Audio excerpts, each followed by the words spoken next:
Hello dear student, welcome to Vikas accountancy Pune या आपल्या YouTube चॅनलवर आपल्या सर्वांचे स्वागत आहे. बघा विद्यार्थी मित्रांनो, आपण मागच्या पार्टमध्ये बऱ्याचशा गोष्टी क्लिअर केल्या होत्या. आता हा चालला आहे पार्ट नंबर 2. क्लिअर आहे? हा क्वेश्चन नंबर 2चा चालला आहे. क्वेश्चन नंबर 2चा पार्ट नंबर 2 चालला आहे. ह्याच्या अगोदरचं बेसिक लेक्चर तुम्ही अगोदर बघा, त्यानंतर हा लेक्चर बघायचा आहे. ओके, तर मागच्या लेक्चरमध्ये हे बघा, उजव्या साईडला मी सांगितलं होतं की कुठला आयटम कुठल्या साईडला जातो ते सर्व आपण अगोदर लिहून घेतलेलं आहे. तर याच्यावरनं एक लक्षात येतं की आपण असं लिहिल्यानंतर पुढची स्टेप काय असते. एक्झाममध्ये असं क्वेश्चन आला की पहिले ह्या गोष्टी लिहायचा आणि ज्याच्यावरती ॲडजस्टमेंट आहे त्याच्यावर बरोबरची मार्किंग करायची. एक असेल तर एक करायचे, दोन असतील तर दोन करायचे. ओके, तर प्रारंभन स्कंद बघा, काय लिहिलेलं आहे. व्याना म्हणजे काय? व्यामना म्हणजे काय? व्यापार खाते. हे बघा, हे कुठलं आहे आपलं? व्यापार खाते. कुठलं आहे आपलं? व्यापार खाते. तर व्यापार खात्यामध्ये नावे बाजूला ते लिहायचं आहे. व्याना म्हणजे काय? व्यापार खात्याच्या नावे बाजूला. मग लिहा या ठिकाणी काय लिहिणार? प्रारंभन स्कंद. ओके, किती हजार आहे? 32,750. एक लक्षात ठेवा, ज्याच्यावर मार्किंग नाही ते असं लिहायचं आहे. त्यानंतर खरेदी. खरेदी कुठल्या साईडला येतं मग? व्यापार खात्याच्या नावे बाजूला. हे कुठलं चाललं आहे आपलं? व्यापार खाते. क्लिअर इथपर्यंत? खरेदी किती मग या ठिकाणी? 55,000, 55,000. बट हे बघा, या ठिकाणी बरोबरची मार्किंग आहे म्हणजे काय? त्याच्यावरती ॲडजस्टमेंट आहे. तर असं आल्यावर काय करायचं माहिती आहे का? कुठे लिहिणार? आतल्या कॉलमला. मग इनर कॉलमला या ठिकाणी असं लिहायचं आहे 55,000 आणि मार्किंग असल्यामुळे असं एक लाईन सोडायची. क्लिअर? त्यानंतर विक्री. विक्री कुठे येते? व्यापार खात्याचा कुठल्या साईडला? जमा साईडला. हे बघा, ही कुठली साईड आहे? व्यापार खात्याची जमा साईड आहे. ही आहे नावे आणि ही आहे जमा.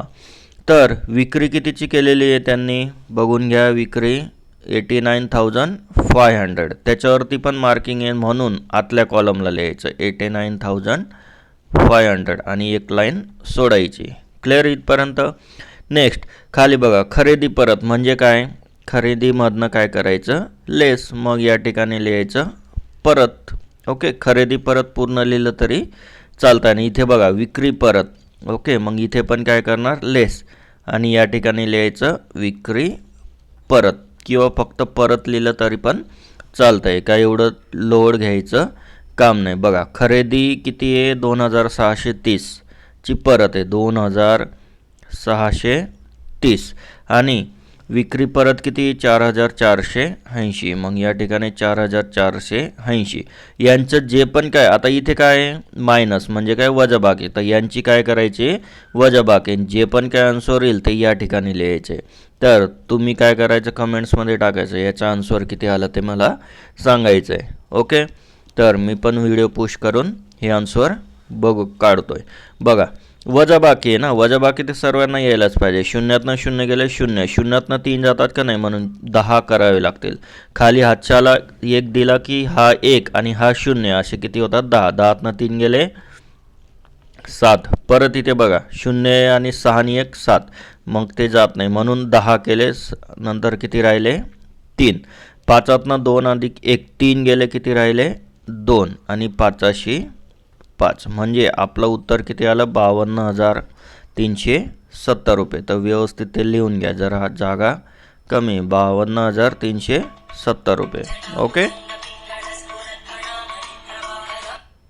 52,370. आता इथे बघा, शून्यातनं 0 गेले 0, शून्यातनं 8 नाही जात म्हणून 1 कॅरी घेतला म्हणजे 8. 10तनं 8 गेले 2, 5तनं 5 गेले 0, 9तनं 4 गेले 5 आणि 8शी 8. बघा किती आलं उत्तर मग? 85,020 रुपये. क्लिअर? अशा प्रकारे लिहायचे. नेक्स्ट, अधिकार शुल्क. कुठे येतो मग अधिकार शुल्क? पुढचं हे बघत चालायचं आणि त्याप्रमाणे व्याना. मग या ठिकाणी व्यानाच्या जागेवर काय येईल? अधिकार शुल्क येईल. मग या ठिकाणी लिहून घ्या अधिकार शुल्क. त्याला काय आहे का विद्यार्थी मित्रांनो? काही मार्किंग वगैरे आहे का? नाही. त्यामुळे डायरेक्टली या ठिकाणी काय करायचं आहे? लिहायचं आहे. ओके, आलं लक्षात? नेक्स्ट पुढे जाऊया. अधिकार शुल्क झालं. पुढे काय आहे बरं, मजुरी आणि वेतन, ते पण कुठे येणार, इथेच येणार. मग या ठिकाणी लिहायचं मजुरी आणि वेतन, एवढं सोपं आहे. बट त्याच्यावर मार्किंग आहे. मार्किंग असल्यावर काय करतो आपण, आतमध्ये लिहितो. ओके, मग अधिकार शुल्कला मार्किंग आहे का, नाही. तर मग हे 4,000 कुठे लिहायला लागतील आपल्याला, आउटर कॉलमला लिहायला लागतील. म्हणून अशा वेळेस काय करायचं, व्यवस्थित लक्ष द्यायचं आहे. क्लिअर इथपर्यंत. नेक्स्ट, आता मजुरी आणि वेतनवरती हाय ॲडजस्टमेंट, म्हणून मी काय केलं, इथे एक लाईन सोडून दिली. ओके, तर ती इमॅजिन करायची, असं नाही करायचं. तुम्ही एक तुम्हाला दाखवण्यासाठी मी तिथे सांगतोय.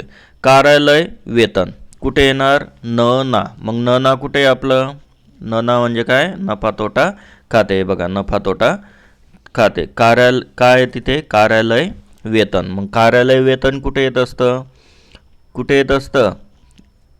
येत असतं सांगा लवकर. कार्यालय वेतन हे विद्यार्थी मित्रांनो इथे येत असतं. कुठे, नफा तोटा खात्याच्या नावे बाजूला ना लिहिलेलं आहे. म्हणून या ठिकाणी 1-2 लाईन सोडायच्या आणि इथे लिहायचं कार्यालय वेतन, सोबत लिहायचं आहे. ओके, कार्यालय वेतन. त्याच्यावर ॲडजस्टमेंट आहे का, आहे. त्यामुळे काय करणार, इनर कॉलमला म्हणजे आतल्या कॉलमला 11,000 आणि अशी एक लाईन मारायची. नेक्स्ट, प्राप्य विपत्र, काय आपली संपत्ती. मग आपली संपत्ती कुठे येणार, बघा कुठे येणार, ताळेबंदाला येणार. ओके, मग ताळेबंदाचं इथे काय करायचं, तुम्ही ते लिहायचं. ही काय आपली संपत्ती. मग या ठिकाणी लिहायचं प्राप्य विपत्र, प्राप्य विपत्र. ओके, किती प्राप्य विपत्र, 19,250. त्याच्यावर काही आहे का ॲडजस्टमेंट वगैरे, काहीच नाही. त्यामुळे मी डायरेक्टली बाहेरच्या कॉलमला लिहिलं. देय विपत्र, याचं उलटं. मग या ठिकाणी लिहायचं, 2-3 लाईन सोडायच्या आणि इथे लिहायचं देय विपत्र. ओके, किती देय विपत्र बघून घ्या, 12,500. याच्यावरती पण काही ॲडजस्टमेंट नाहीत, म्हणजे काय समायोजन नाही, त्यामुळे डायरेक्ट बाहेर लिहिलं. कार्यालयीन उपकरणे, कार्यालयीन उपकरणे काय असते, आपली संपत्ती. मग या ठिकाणी लिहायचं कार्यालयीन उपकरणे, मग काही असू शकतात. ओके, मग कार्यालयीन उपकरणे किती हजाराचे, 20,000चे. बट त्याच्यावर बरोबरची मार्किंग आहे, त्यामुळे मला काय करावं लागेल, आतल्या कॉलमला या ठिकाणी अशा पद्धतीने लिहावं लागेल. मोटार व्हॅन काय माझी संपत्ती, मग मी या ठिकाणी लिहिणार मोटार व्हॅन, कितीची आहे, 30,400. त्याच्यावरती पण काय आहे, मार्किंग आहे, त्यामुळे मी आतमध्ये लिहिणार. ही अगोदर पोस्टिंग करायची. ओके, त्यानंतर इतर गोष्टी करत बसायच्या. संयंत्र आणि काय पुढे यंत्र. ओके, संयंत्र आणि यंत्र, त्याच्यावरती पण मार्किंग आहे. यस, त्याच्यावरती पण मार्किंग आहे. म्हणून इनर कॉलमला लिहिलं आणि मी काय केलं, एक लाईन सोडली. नेक्स्ट, बुडीत कर्ज कुठे येणार, नाला, म्हणजे आपलं कुठलं, नफा तोटा खात्याच्या नावे बाजूला. मग या ठिकाणी लिहायचं बुडीत कर्ज. बट क्वेश्चनमध्ये असेल ना, त्या ठिकाणी लिहायचं जुना. ओके, क्वेश्चनमध्ये म्हणजे हा काय आपला उजव्या साईडला क्वेश्चनच आहे, तो काय आहे आतल्या बाजूला लिहायचा 2,500. हे लिहून ठेवायचं. बघू, जर नवीन जर बुडीत कर्ज नसेल तर त्यात डायरेक्टली बाहेर लिहावं लागेल. ओके, जाहिरात कुठे येणार, आता बघा बुडीत कर्जाचं 2-3 लाईन सोडून टाकायच्या आणि या ठिकाणी लिहायचं जाहिरात. जाहिरातवरती काय आहे का, काही नाही. किती हजार आहे, 6,000 रुपये, म्हणून डायरेक्ट बाहेर लिहायचं. हस्तस्थ रोग काय आपली संपत्ती, मग काय आपली ही ताळेबंदाची साईडला संपत्ती. मग या ठिकाणी लिहायचं हस्तस्थ रोग, म्हणजे कॅश इन हँड असं म्हणतात इंग्लिशमध्ये. किती हजार आहे ते, 5,000. त्याच्यावर काय ॲडजस्टमेंट नाही, म्हणजे समायोजन नाही, म्हणून डायरेक्ट लिहिलं. नंतर या ठिकाणी लिहायचं विविध ऋणको, विविध ऋणको. याच्यावर ॲडजस्टमेंट आहे का, नाही आहे, त्यामुळे मी काय केलं, मी डायरेक्ट बाहेर लिहिलं 31,250. क्लिअरिटी वाढवून घ्या. जर तुम्हाला व्यवस्थित दिसत नसेल तर थोडं क्लिअरिटी वाढवून घ्या विद्यार्थी मित्रांनो, म्हणजे तुम्हाला काय होईल, व्यवस्थित दिसेल. ओके, त्यानंतर बघा संशयित बुडीत कर्ज निधी, परत काय आलं, नाला आलं. कुठे आलं, नाला. आता हा काय तुमचा संशयित बुडीत कर्ज निधी. आता हा काय जुना आहे, काय आहे, जुना आहे. म्हणून या ठिकाणी काय करायचं बघा, जुना जर असेल तर काय करायचं, वजा करायचा. जुना जर हा पण काय तुमचा जुनाच आहे. ओके, नवीन आणि जुना याच्यात थोडंसं कंपॅरिझन करायचं. तर हा फॉर्म्युला मी तुम्हाला लिहून देणार आहे. ओके, हा फॉर्म्युला कसा आहे तो मी तुम्हाला लिहून देणार आहे. तो फॉर्म्युला तुम्ही सर्वांनी पाठ करायचाच. तो पाठ केल्याशिवाय तुम्हाला जमणार नाही. बघा कुठला फॉर्म्युला सांगतोय मी, बघा या ठिकाणी लक्ष द्या. संशयित बुडीत कर्ज निधी खाते इथून ते पूर्ण हा जो दिसतोय ना तुम्हाला, एवढं सर्व काय करायचं तुम्ही लिहायचं आहे. बघा जुने बुडीत कर्ज हा कुठे असतो तुम्हाला क्वेश्चनमध्ये दिलेला, जो उजव्या साईडला आहे. नवीन बुडीत कर्ज काय असतं तुम्हाला समायोजनमध्ये असतो, समायोजनमध्ये. नवीन बुडीत व संशयित कर्ज निधी हा पण काय असू शकतो क्वेश्चनमध्ये किंवा समायोजनमध्ये. आणि जुना बुडीत कर्ज निधी, आता बघा नवीन बुडीत व संशयित कर्ज हा क्वेश्चनमध्ये नाही, सॉरी, हा काय असतो समायोजनमध्ये असतो. ओके, हा नंतर हा जुना बुडीत कर्ज निधी काय असतो, हा क्वेश्चनमध्ये असतो. काय असतो, क्वेश्चनमध्ये. एवढं लक्षात ठेवा. मग या ठिकाणी काय आहे, संशयित बुडीत कर्ज निधी हा बघा, हा खाली तुम्हाला खालून 3 नंबरचा दिसतोय. मग काय येणार, संशयित बुडीत कर्ज निधी काय होणार बरं, बघा जुना बुडीत कर्ज निधी दिसलं का तुम्हाला, काय होतंय या ठिकाणी वजा होतोय. काय होतोय, वजा होतोय. हे तुम्ही लक्षात घ्यायचं. हा नवीन कुठे येतो, समायोजनात.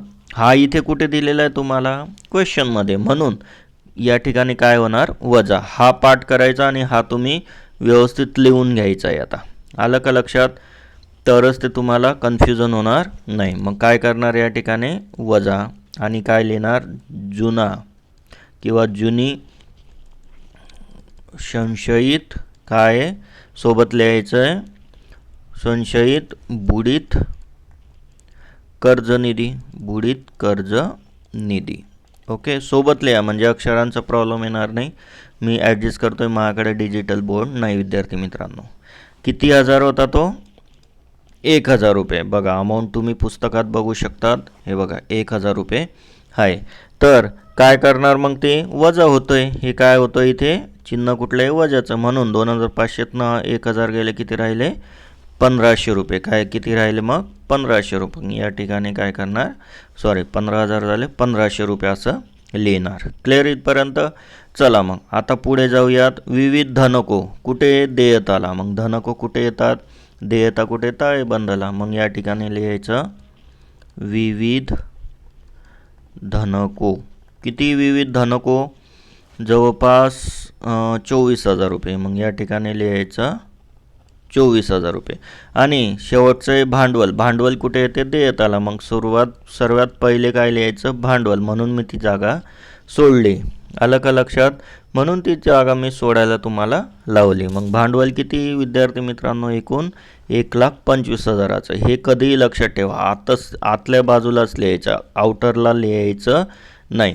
कधीही लक्षात ठेवा, इथेच लिहायचं. ओके, तर अशा पद्धतीने आपण काय केलं विद्यार्थी मित्रांनो, पहिले सर्व पोस्टिंग केल्या. पोस्टिंग केल्या. आता नेक्स्ट स्टेप येते आपले समायोजन सोडवायचे. नेक्स्ट स्टेप काय येते आपले समायोजन सोडवायचे. आणि त्याचे 2 इफेक्ट काय काय होतात ते तर तुम्हाला मागच्या वेळेस मी सांगितलंच. आता याच्या खाली हे बघा, जे समायोजन तुम्हाला दिलेले आहेत हे आता आपल्याला सोडवायचे आहेत. ओके, तर जवळपासचं आपलं 14-15 मिनिटांचा प्रॉब्लेम झाला आहे. तर हे समायोजन मी पार्ट 3 बनवतो, म्हणजे कसं व्यवस्थित तुम्हाला ते कळेल. आलं का लक्षात. तर आता याचा पुढचा पार्ट म्हणजे पार्ट 3 बनेल, फक्त क्वेश्चन नंबर 2चा. हां, पार्ट 3 बनेल, तो आता तुम्ही सर्वांनी नेक्स्ट लेक्चरला बघायचं आहे. तसं तर 4च आहेत, 2 मिनटात होऊ शकतं. बट याच्या पुढचे भरपूर स्टेप आहेत. सर्व बॅलन्स करणं, ते बॅलन्स नफा ढोबं तोटा काय आला ते सर्व बघायचं असतं. तर हे बघण्यासाठी सबस्क्राईब करा चॅनलला, म्हणजे तुम्हाला पुढचा पार्ट्स लगेच मिळेल. Okay, thank you so much.